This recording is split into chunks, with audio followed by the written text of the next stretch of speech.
Doctora Nelly Espiño, acá se mezclan muchas cosas. La fe, el dolor, lo ético, lo moral, lo legal.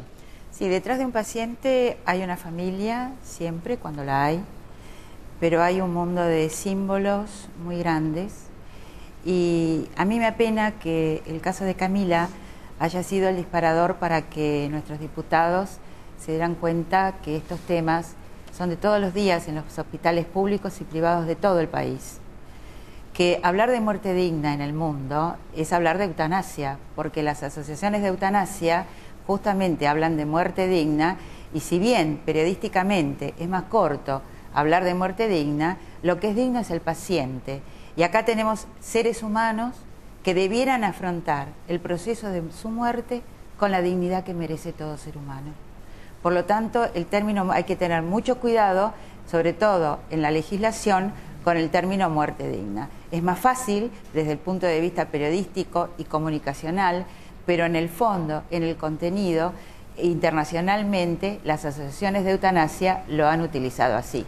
Y doctora, ¿usted a Selva la entiende, la comprende, la apoya? Totalmente, pero su hija no está muerta. Su hija está en un estado vegetativo persistente, que es una injuria cerebral que tiene distintos grados, puede tener distintos grados de lesión en el sistema nervioso. En el caso de Camila es una lesión muy grave, que en realidad con una buena praxis médica tendría que haberse resuelto en el momento del parto, porque de acuerdo a lo que ha hablado la madre, a los 5 días de saberse lo que tenía Camila, podría haberse tomado una decisión sabiendo que iba a tener un estado vegetativo persistente. En el caso, y tal como vienen todas las decisiones y los estudios clínicos, evidentemente hay un obstinación terapéutica o encarnizamiento terapéutico. Y en ese sentido, tratar de interrumpir esos tratamientos es totalmente legítimo. Lo que pasa es que los médicos, lamentablemente, no tienen una formación directamente ética como para poder desconectarla, porque en el mundo anglosajón los pacientes se desconectan sin ningún tipo de problema para los médicos. Aquí considero que de haber un consentimiento informado y sobre todo la aprobación de padre y madre que tienen la patria potestad compartida, el médico no tendría ningún problema de afrontar un problema judicial. Doctor Eduardo Thanos, ¿cómo analiza usted el caso de Camila y otros casos parecidos que puede haber en la Argentina? Bueno, el caso de Camila es un caso muy complejo que creo que debe ser analizado en forma de que se lo haga simple, para que la sociedad pueda comprender, porque la sociedad es la que de alguna manera va a respaldar lo que puedan hacer los legisladores acerca de esto. ¿Y qué es hacerlo simple? Le digo, por ejemplo, la existencia de toda persona tiene un comienzo y un fin. Y toda esa vida, que va desde el principio de la vida hasta su fin, tiene que ser digna. Ese es el primer derecho humano, ¿no es cierto? El derecho a la vida, pero a la vida digna. Y estábamos hablando hace un rato con el senador de acá, y yo decía que más que un proyecto de ley de muerte digna, podría ser también de vida digna, porque esa existencia que nosotros decimos que va desde el comienzo de la vida hasta el fin, cuando está llegando ese fin, en ese último tramo, si ya es irreversible el proceso que va a llevar a una persona a la muerte, en ese tramo lo que hay que hacer es permitir que la muerte acontezca, no como se dice habitualmente dejar morir, porque eso de alguna manera trae una connotación como de abandono, dejar morir, pero sí permitir que acontezca la muerte. ¿Es una cuestión semántica o no? No, es una cuestión de dejar que acontezca un acontecimiento natural cuando es la muerte, cuando ya se está en un proceso irreversible. A partir de que se declara irreversible un proceso, como en este caso de esta nena, ya actuar con todos los aparatos y toda la tecnología que tiene el médico a su alcance, el equipo médico, es comenzar un acoso al ser este que está acá. Bueno, la mamá postrado, dijo ¿no es que la cierto? desconecten y que sea lo que Dios quiera, ¿no? Bueno, me parece perfecto, porque ya no se puede seguir haciendo, porque puede llegar a empezarse a hacerle daño. Y en la historia de la medicina, desde el comienzo de la medicina, siempre el principio más mandatorio es primero no dañar, el famoso primum non nocere. Lo que pasa es que los médicos, y me incluyo, no estamos preparados desde el currículum de grado para todo este tema, y muchos de los médicos, yo diría muchísimos médicos, ven a la muerte como una derrota, y esto no es una lucha de eso, es dejar y es permitir morir cuando ya la muerte es próxima y es irreversible. Cabanchik, usted es autor de uno de los proyectos, pero ¿llegan tarde los legisladores a todo esto? Bueno, siempre la ley viene a responder necesidades y demandas que se van desarrollando en la sociedad, naturalmente. Y mire, si tuviéramos un derecho consuetudinario como en Inglaterra, digamos, es la costumbre la que hace la ley, o los casos, las regulaciones de la sociedad las que hacen las leyes. Así que no diría que llegamos tarde, sino que tratamos de dar respuesta. Pero vale la pena aclarar que nosotros presentamos nuestro proyecto en abril de este año, mucho antes de conocer el caso de Camila y sin conexión con el caso de Camila. Digo para aclarar que no es que ahora estamos preocupados porque este caso está discutiéndose en la sociedad. Nosotros ya estábamos interesados en este problema y hicimos una ley sin conocimiento del caso de Camila. ¿Pero y qué pasó? ¿Por qué no prosperó esto? Más allá de que si uno puede estar a favor, porque ahora vamos a escuchar la palabra de Cintia, pero... Diríamos que son discusiones muy delicadas. Estamos hablando de algo que conmueve, porque conmueve el dolor ajeno, conmueve el envejecimiento, la enfermedad y la muerte. Es una relación difícil la que los seres humanos establecemos con esa condición, desde siempre, ¿no? Y en nuestra sociedad particularmente, porque de alguna manera alejamos y aislamos al enfermo, al viejo y a quien está en agonía, ¿no? Y usted, a ver, ¿cómo lo puede sintetizar? ¿Su proyecto qué quiere para las personas que atraviesan situaciones como las de Camila? Sí, el proyecto establece básicamente el ejercicio de derechos, amplía el ejercicio de derechos. ¿De qué derechos se trata? Primero que nada, de poder manifestar una voluntad anticipada incluso al proceso de muerte o al proceso de agonía, una voluntad anticipada acerca de cómo uno quiere ser tratado. Eso desde luego tiene que ser con consentimiento informado acerca del padecimiento, de la enfermedad, en el lenguaje en que pueda comprenderlo quien padece. En primer lugar, se trata de establecer la voluntad anticipada o la voluntad en el momento en que se está padeciendo, si se tiene la capacidad de formularla. En segundo lugar, se trata de establecer cuidados paliativos, de decirle al médico que la ley lo autoriza a limitar tratamientos, a tener cuidados paliativos en lugar de ensañamiento, como acá se decía, terapéutico, que puede llevar a mayor sufrimiento y mayor dolor. En tercer lugar, procuraremos taxativamente que la ley nunca sirva para ningún abuso. Por ejemplo, si un adulto no ha dado su voluntad manifiesta en este sentido y no lo podrá hacer en el momento en que lo padece, no es lógico que otros tomen esa voluntad en manos propias, sino que la propia medicina, la propia terapéutica tendrá que operar. Respecto de los menores, tenemos artículos específicos para la situación de menores, porque no es lo mismo el tratamiento con un menor que el tratamiento con un adulto.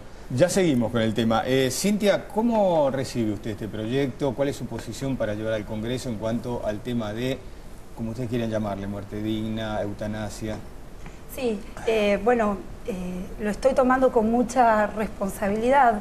Soy una defensora de la vida y, por supuesto, me interesa tener una posición muy fundamentada en este tema, y debo decir que me sorprendí, digamos, con la urgencia en que nos han llegado estos proyectos de ley. Nosotros ahora en diputados ya tenemos 2 proyectos de ley que tenemos que debatir y siento que necesitamos más tiempo porque hay muchos elementos que están en juego, y en estos días estoy hablando con distintos médicos y los propios médicos en algunos temas puntuales tampoco tienen tan decididos si estamos, digamos, más por el tema de encarnizamiento terapéutico o no. Entonces, siento que es un debate que nos debemos dar, y estoy dispuesta a hacerlo y a informarme muchísimo. Ahora, con respecto al caso puntualmente de Camila, que en realidad es lo que hoy, digamos, hemos puesto sobre la mesa, tenemos que siempre saber que en esto hay muchos actores. Están los familiares, está Camila, están los médicos.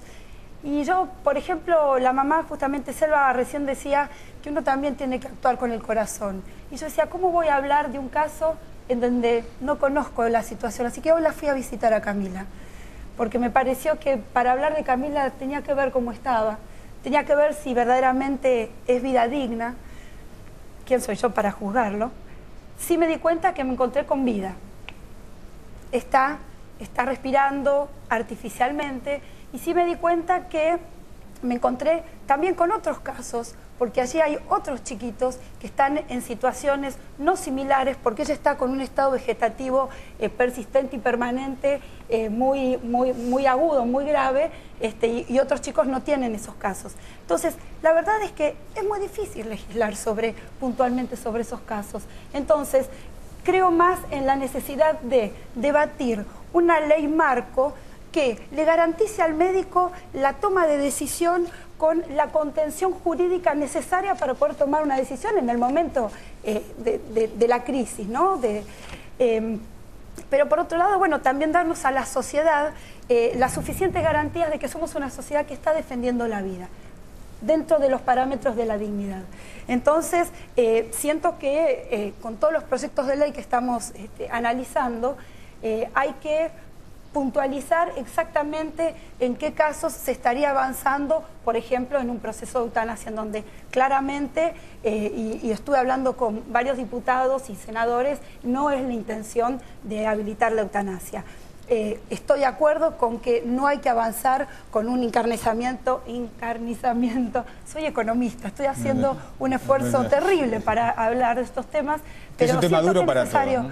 Pero siento que es necesario y creo que tenemos que darle una respuesta, tenemos que dar una respuesta a Selva, tenemos que darle una respuesta a los médicos que están necesitando este marco jurídico, y tenemos que dar respuesta también a las personas que son las que están sufriendo. Por ejemplo, el tema, me parece importantísimo que debatamos el tema de los cuidados paliativos, porque hoy, si bien en la práctica está instrumentado, bueno, es importante no solamente justamente que esto sea obligatorio, sino que haya una mayor capacitación, tanto de los médicos, que sea obligatorio en todas las instituciones y también en las instituciones gerontológicas, digamos, que trabajan. ¿Usted comparte, Cabanchik, la posición de...?